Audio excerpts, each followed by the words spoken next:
বিসমিল্লাহির রহমানির রহিম। জাবালে নূর চ্যানেলের পক্ষ থেকে স্বাগতম। আসসালামু আলাইকুম।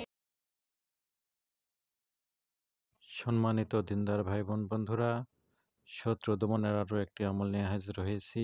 এই আমলটি খুবই মারাত্মক ধরনের একটি আমল। কিতাবে উল্লেখ রয়েছে যে এই আমলটি যদি অপব্যবহার করা হয় বা নাজায়েজ উদ্দেশ্যে এই আমলটি ব্যবহার করা হয় তাহলে নিজের ক্ষতি হবে। কাজেই এই আমলটি কখনোই অন্যায় কাজে, অসৎ উদ্দেশ্যে বা সামান্য ঝগড়া বিবাদেই এই আমলটি করবেন না।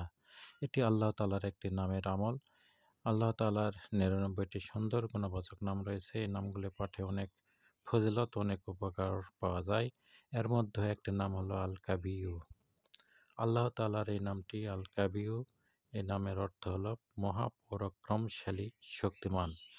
এই নামের ফজিলতে বলা হয়েছে, কারো যদি শত্রু খুব কঠিন শক্তিশালী হয়ে থাকে, তাকে যদি কোনোভাবে থামানো না যায়, তার দ্বারাই যদি আপনার ক্ষতি হতেই থাকে এবং সে যদি আপনার বিভিন্নভাবে উঠে পড়ে শত্রুতা করতেই থাকে, তাহলে এই আমলটি করবেন, ইনশাল্লাহ শত্রু একেবারে দমন হয়ে যাবে।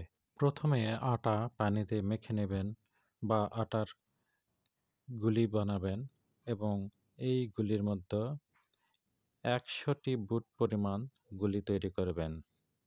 ১০০টি আটার বুট পরিমাণ গুলি তৈরি করবেন এবং প্রত্যেকটি গুলি হাতে নিয়ে একবার করে পাঠ করবেন, ইয়া কাভিয়ু, ইয়া কাভিয়ু। এই নামটি একবার পাঠ করে রেখে দিবেন। এভাবে সবগুলি পাঠ করা শেষ হলে সেগুলি মরগ মুরগিকে খেতে দেবেন অথবা পানিতে, পুকুরে যেখানে মাছ রয়েছে সেখানে দেবেন, যাতে মাছেরা খেতে পারে, আর অথবা মুরগিকে খাইয়ে দেবেন। ইনশাল্লাহ আপনার শত্রু আল্লাহর রহমতে পরাস্ত হবে, দমন হয়ে যাবে।